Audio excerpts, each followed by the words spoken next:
Israel और Iran के बीच युद्ध का फ्रंट फिर से खुल सकता है और ऐसा बहुत ही जल्द होने की आशंका है।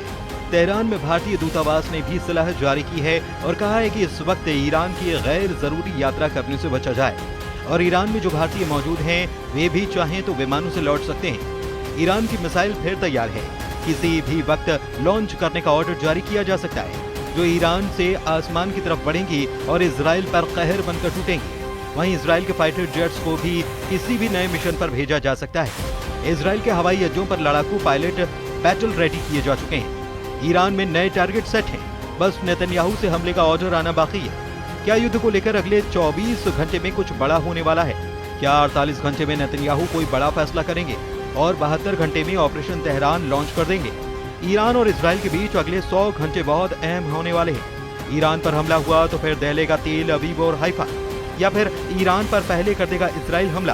बारूद के ढेर पर बैठा पश्चिम एशिया युद्ध के दूसरे राउंड को लेकर डरा हुआ है, क्योंकि 1 महीने पहले ही दुनिया ने खुद को तीसरे विश्व युद्ध के करीब देखा है और ये खौफ अभी फिर से उबाल ले रहा है। ये दोनों तस्वीरें इस वक्त दुनिया में युद्ध का एक नया सायरन फिर से बजा रही हैं, क्योंकि तेहरान में भारतीय दूतावास ने एक बहुत जरूरी सलाह जारी कर दी है। ये सलाह एक बड़ी वार्निंग बनकर आई है।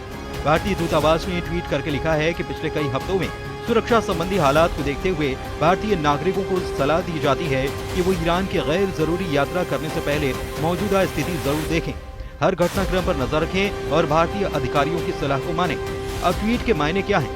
इसके मायने हैं कि ईरान जाने से बचिए, ईरान में हो तो लौट जाइए, क्योंकि ट्वीट में आगे लिखा है कि जो भारतीय नागरिक पहले से ही ईरान में हैं और वहां से जाना चाहते हैं तो मौजूदा विमान सेवाओं का इस्तेमाल कर सकते हैं। ईरान और इजराइल के बीच तनाव को देखा जाए तो भारतीय दूतावास की सलाह को अंग्रेजी में कहा जाए राइटिंग ऑन द वॉल, यानी कि बहुत बुरा होने का अंदेशा है, कुछ ऐसा जिससे बचना चाहिए। ईरान के सर्वोच्च नेता अली खामनेई का कहना है कि ईरान दुश्मन के सामने कभी कमजोर नहीं रहा, क्योंकि हमारे पास हर जरिया और तर्क है, हमारे पास ताकत है, कूटनीति और फौज में भी। जब हम दुश्मन के घर पर हमला करेंगे तो पूरी ताकत से करेंगे। ये एक सच है कि ये देश और यहाँ की सेना को यकीन है कि हम अमेरिका और उसकी पालतू ज़ोइस्ट हुकूमत का मुकाबला कर सकते हैं। ये ईरान की बहुत बड़ी खासियत है। अब सवाल है कि ईरान में ऐसा क्या होने जा रहा है जिससे न सिर्फ भारत को बल्कि दुनिया को अलर्ट रहना चाहिए। पिछले 1 महीने के दौरान पूरी दुनिया ने अमेरिका के B-2 बॉम्बर का सबसे खतरनाक मिशन देखा, दुनिया का सबसे खतरनाक बम गिरते देखा, ईरान के परमाणु कार्यक्रम को मिटते हुए देखा। इससे पहले ईरान में फौजी कमांडरों का जनाजा देखा है, ईरान की मिलिट्री लीडरशिप को एक ही दिन में खत्म होते देखा है। लेकिन इस हमले के बाद ईरान का गुस्सा भी देखा है। खामनेई का गुस्सा मिसाइल बनकर इजराइल पर टूटा, इसलिए दुनिया ने इजराइल के शहरों पर ईरान की मिसाइलों को गिरते देखा, तेल अवीव और हाइफा को जलते हुए देखा, इजराइल के मिसाइल डिफेंस को फेल होते हुए भी देखा। ईरान एक तरफ और दूसरी तरफ ट्रंप और नेतन्याहू की जोड़ी जो मिलकर ईरान पर टूट पड़ी, लेकिन 12 दिन चले युद्ध के बाद दोनों तरफ से सीज फायर कर दिया गया।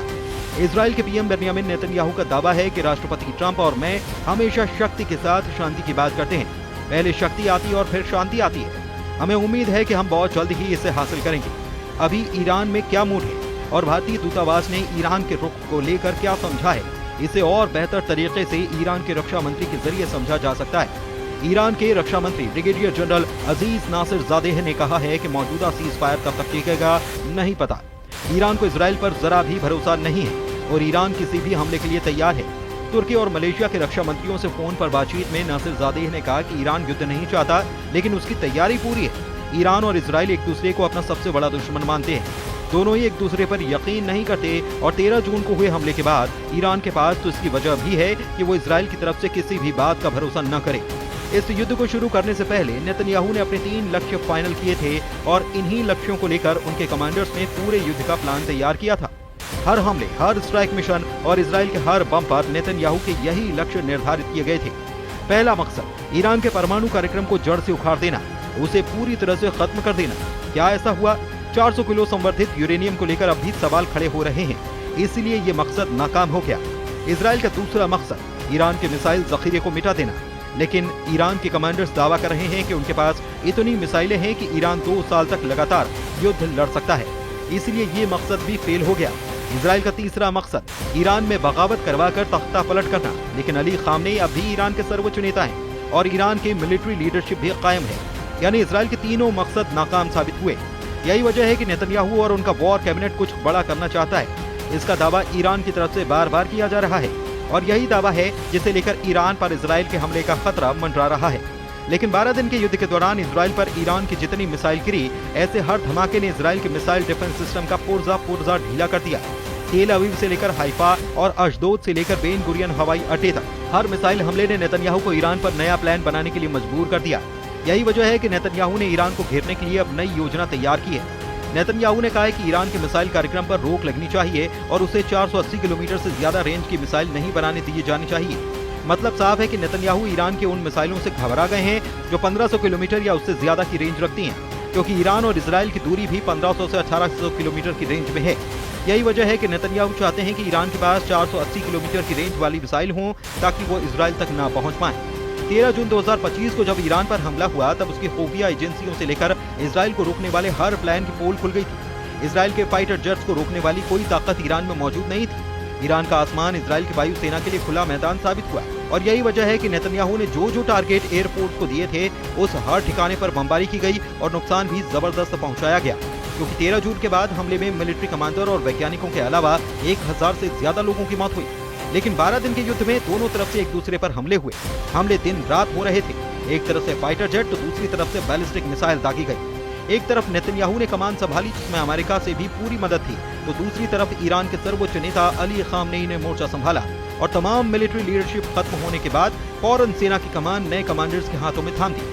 और फिर 12 दिनों तक ईरान ने बता दिया कि इजराइल की शुरुआती स्ट्राइक के बाद उसकी मिसाइल पावर बरकरार है। तेल अवीव से लेकर हाइफा तक दुनिया ने ईरान के मिसाइल हमलों को देखा है, जमीन पर तबाही देखी है, बड़ी बड़ी इमारतों को खत्म होते देखा है और ये तस्वीरें नेतन्याहू की कमांड सेंटर से लेकर व्हाइट हाउस में भी देखी गई। इसलिए ट्रंप ने भी कहा कि ईरान और इजराइल दोनों को इस युद्ध में नुकसान हुआ है और इजराइल ने भी बड़ी चोट खाई है। नेतन्याहू ने अब ईरान के लिए 480 किलोमीटर रेंज वाली मिसाइलों की शर्त रखी है। नेतन्याहू की डिमांड यह है कि ईरान की मिसाइल 480 किलोमीटर से आगे न बढ़ पाए। इसे लेकर इजराइल को बैकफुट पर देखा जा रहा है और इसीलिए ईरान के विदेश मंत्री ने कहा कि इजराइल इस युद्ध में नाकाम साबित हुआ है। अरागची का मैसेज साफ है कि इजराइल 12 दिन के युद्ध में पूरी तरह से नाकाम हो गया और नेतन्याहू ने ईरान को हराने का जो प्लान बनाया था उसमें खुद इजराइल को बचाते हुए नजर आए। इसलिए नेतन्याहू को लग रहा है कि ईरान को लेकर उनका मकसद पूरा नहीं हुआ और ईरान को भी ये डर है कि एक बार फिर से इजराइल किसी भी वक्त हमला कर सकता है, जिस तरह उसने 13 जून को हमला करके तेहरान को दहला दिया था।